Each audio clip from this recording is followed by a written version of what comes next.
예. 삼투 현상에서 조금 더 이제 좀 깊게 한번 들어가 볼게요. 지금 제가 설명한 것이 조금 어렵다라고 싶기는 싶은데, 이 정도 알면 뭐 어떤 문제라도 다 맞추지 않을까 싶으네요. 자, 설명을 해 볼게요.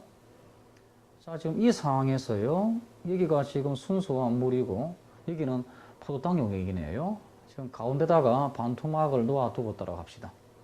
그럼 이런 경우는 포도당이 반토막을 잘 통과해, 못 통과해요? 포도당은 분자 크기가 작기 때문에 잘 통과합니다. 그러니까 이런 경우는 그냥 포도당이 확산으로 해가지고 이쪽으로 이동할 거니까 삼투가 일어나지 않습니다. 아시겠죠? 근데 이 가운데가 반토막이 아니고 세포막을 놓아두었다라고 생각해 볼까요? 그러면 이제 여러분들 세포막은 순수한 반토막이 아니라 그랬죠. 선택적 투과성이 있는 반토막이라고 했잖아요. 앞 시간에.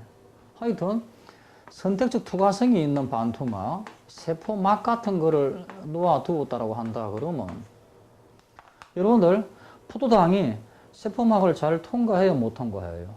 세포막은 뭡니까? 지용성이기 때문에 수용성 같은 포도당은 느리게 통과한다고 했죠, 앞 시간에. 그러니까 통과를 하긴 하는데 아주 느리게 통과합니다. 그거 위해서 물은 세포막을 잘 통과한다고 했죠, 앞 시간에. 그래서 물은 잘 통과하는데 포도당은 느리게 통과하기 때문에 그냥 물이 먼저 이동을 해버려요. 그래가지고 이 경우는 물의 삼투가 일어나게 돼 있어요. 그래가지고 물이 이렇게 이동을 합니다. 저에서 그쪽으로. 그런 다음에 다시 서서히 이제 포도당이 이동을 함으로써 다시 물의 일부가 뒤로 바꾸 해버려요.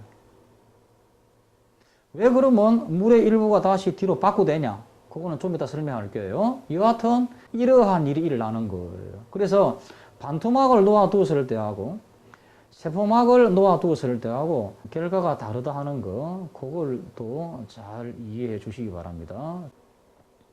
그럼 왜 물이 뒤로 바꾸 하냐? 그건요, 처음에 여러분들, 자, 요거는 아시겠죠? 물이 이동할 때 농도 차이가 크면 클수록 더 많은 물이 이동하겠죠. 왜? 원래 삼투로 물이 이동하는 까닭은 농도 차이를 없애려고 물이 이동하는 건데, 농도 차이가 더 크면 클수록 물이 더 많이 이동할 거니까, 예. 따라서 양쪽 농도 차이가 더 클수록 더 많은 물이 이동해가지고 농도를 똑같게 하려고 하겠죠. 예. 그래서 이 말은 이해되겠죠? 더 많은 물이 이동한다. 적은 양의 물이 이동한다. 그렇다 그러면 지금 포도당 용액이 들어있고 순수한 물이 있을 때 처음에는 물이 이동을 했다가 포도당이 이제 이동을 해주니까 다시 물이 뒤로 되돌아온다 그랬잖아요. 일부의 물이. 그게 왜 그러냐 그러면요. 처음에 물이 이동할 경우는 포도당을 고려해가지고 농도 차이가 났고 그래가지고 물이 이동을 했습니다. 근데 포도당이 서서히 이동을 반대편 쪽으로 해줘버리면 농도 차이가 처음보다 더 작아져 버리잖아요. 그러다 그러면 처음에 그 농도 차이 때문에 그 농도 차이를 없애려고 물이 이동을 했는데 포도당이 반대편 쪽으로 이동을 해줌으로써 농도 차이가 줄어들 거니까 그만큼 물이 이동할 필요가 없잖아요. 그러니까 다시 물의 일부가 뒤로 바꿔하는 거죠. 이해되시겠나요? 이거 지금 써놓은 것이 조금 어렵게 써놓은 것 같은데 하여튼 이런 뜻이에요. 그래서 포도당이 포함된 용액에서 세포막을 사이에 두고 삼투가 일어날 때 물은 먼저 이동하기에 포도당의 이동에 상관하지 않고 처음에 농도 차이에 비례해서 이동합니다. 그러니까 포도당을 고려해가지고 그 농도 차이를 보고 그 농도 차이를 없애려고 물이 이동하는 거죠. 근데 포도당은 느리게 이동한다는 거죠.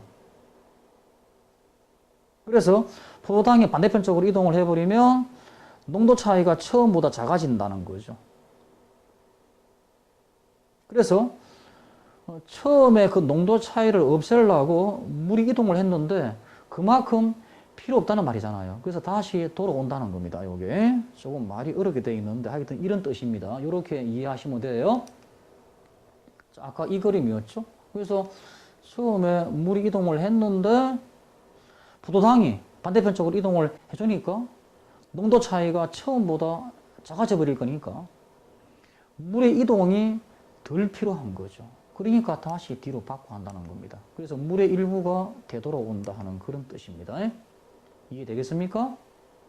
여하튼 이까지 이해할 필요가 있냐? 아니요. 이런 문제가 나왔다니까요.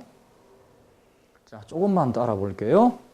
지금 김장을 담글 때 배추를 소금물에다가 담그지 않습니까?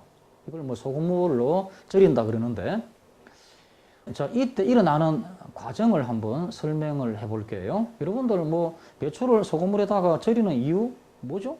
배추를 오랫동안 보관하려고 하는 거죠. 배추를 소금물에다가 넣어버리면 소금이 배추 속으로 들어옵니다. 그래가지고 배추 안쪽으로 소금이 들어오기 때문에 부패 미생물이 활동을 하지 못해요. 따라서 배추가 잘 안 썩죠.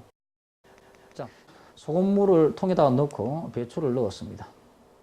그러면 소금물이니까 나트륨 농도가 아주 높겠죠. 양쪽을 비교하면 소금물 쪽이 더 높을 겁니다. 물론 뭐 배추 안에도 나트륨이 들어있지만서도. 이때 그러면 어떠한 일이 일어날까요? 나트륨 이온이 들어갑니까? 배추 속으로? 그리고 물은 어떻게 될까요?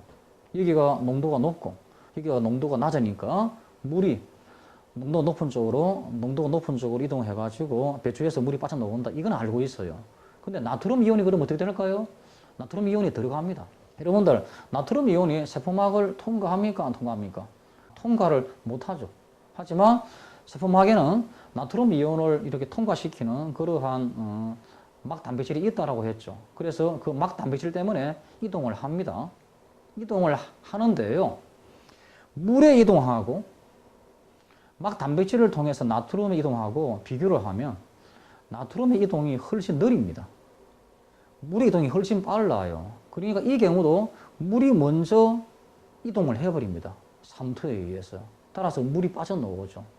그러면서 서서히 나트륨 이온도 들어가는 거예요. 그래가지고 김장을 담을 때 배추가 짭짤해지는 겁니다.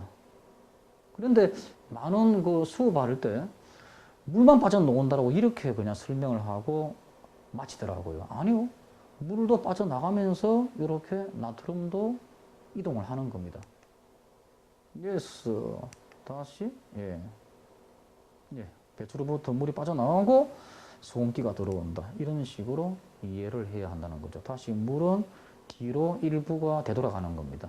이렇게 이해를 할 수 있어야 한다는 거죠. 조금 어려운 거지만서도 이런 것을 이해를 해야만 어떠한 문제라도 다 잡을 수가 있다는 겁니다. 자, 이제요, 이 문제 한번 설명해 볼게요. 이 문제가 무척 어렵습니다. 어려운데 제가 이렇게 다른 사람들 수업하는 거 들어보니까 제대로 설명하는 분 없더라고요. 자, 한번 따라오 보십시오. 철수는 배양 중인 동물 세포를 표와 같은 두 종류의 고장액 A, B에 각각 넣었다. 그러면 이때 나타나는 세포 부피의 변화를 나타낸 것이다. 지금 A 고장액, B 고장액. A 고장액에 있는 용질은 세포막을 통과할 수 있고 B는 세포막을 통과할 수 없는 그런 용질이 들어가 있네요. 지금 세포를 넣었습니다. 그랬더니 세포의 부피가 감소했네요. 이 말은 물이 빠져나갔다는 말이죠. 그죠? 즉 고장액 쪽으로 물이 이동을 한 거죠. 삼투에 의해서. 그러니까 세포의 부피가 감소했습니다. 그죠? 근데 A쪽은 다시 회복을 하고 있어요. B쪽은 그냥 계속 빠져있는 채로 유지가 되고 있고요. 이게 어떤 차이죠? 세포막을 통과할 수 있는 용질이다. 여기에 이제 어떤 힌트가 있겠죠. 조금 더 볼까요? 이에 대한 설명으로 옳은 것을 보기 위해서 모두 고른 것은 단 세포막을 통과하는 용질은 물보다 서서히 통과하며 이 말이 나오잖아요. 지금 A쪽에 있는 용질은 세포막을 통과할 수 있는데 물보다 서서히 통과한다. 이런 말이 있죠. 그러니까 물이 먼저 이동을 하고 다시 A쪽에서는 용질이 다시 이동을 하기 때문에 다시 물이 다시 되돌아가는 거죠. 근데 보니까 물이 다시 뒤로 바꿔돼가지고 원래 세포 부피를 회복하는데 이 경우는 물의 일부만 되돌아가는 것이 아니라 물이 전부 다 되돌아가 버렸네요. 그래가지고 이렇게 원래 부피만 회복이 되었네요. 이거는 이제 이럴 수도 있어요. 그거는 이제 세포 한 개만 두고서 했기 때문에 이 경우인데 이건 너무 깊게까지 설명 안 할게요. 하다 보니까 우리 학생들이 너무 어려워하는 것 같아가지고 괜히 혼란을 주는 것 같아가지고 하여튼 이 경우는 세포 한 개 가지고 실험했기 때문에 물이 다 되돌아갈 수 있다라고 그냥 생각하시고 여하튼 알아둬야 할 것은 물이 들어갔다가 물이 빠져나갔다가 다시 돌아온다는 거죠. 왜요? A 쪽에 있는 용질은 물보다는 서서히 통과하기 때문에 그렇다는 거죠. 이 사실을 아셔야 한다는 거죠. 여러분들 아시겠습니까? 예. 예. 이래서 그게 문제 지문이 T1 시기의 기억 A 세포에서는 용질의 유입량이 물의 유출량보다 더 많다. 지금 T1 시기죠. 이때는 물이 많이 빠져나갔죠. 용질의 유입량은 뭐 조금일 거고 뭐 A 쪽에 있는 용질이 서서히 통과하는 거니까 용질이 들어온다 할지라도 그 양은 적을 거고 물의 유출량이 훨씬 크겠죠. 그래서 기억은 맞지 않네요. 용질의 유입량이 물의 유출량보다 더 적다라고 해야 되는 거죠. 기억 틀렸죠? 니은 T1 시기에 세포 부피가 줄어드는 이유는 세포 밖으로 물이 빠져나가기 때문이다. 맞죠? 니은 맞고요. 디귿 T2 시기에 B의 세포 내 삼투압이 일정하다. 여러분들 좀 이따 설명할 건데요. 삼투압은 세포액의 농도를 말합니다. 세포액의 농도. 그래서 B에서는 이제 물이 빠져나가고 이 세포 부피가 일정하게 유지가 된다는 말은 물이 더 빠져나가지 않는 거죠. 그러니까 물이 빠져나간 것만큼 농도가 높아졌다가 그 농도를 유지하고 있는 거죠. 그래서 세포액의 농도, 즉 다른 말로 하면 삼투압인데 삼투압이 일정하다. 이렇게 할 수 있는 거죠. 예, D가 맞습니다. 리얼 T2 시기에 A세포에서 물은 유입이 되고 물이 되돌아오는 거죠. 용질은 유출된다? 아니죠. 용질도 서서히 들어오는 거죠. 세포 쪽으로. 그래서 리얼 틀렸네요. 그래서 답은 하여튼 예, 그겁니다. 지금 답이 몇 번인가요? 예, 니은 디귿이네요. 니은 디귿. 예, 답이 2번이네요. 이거 할 수 있겠습니까? 예.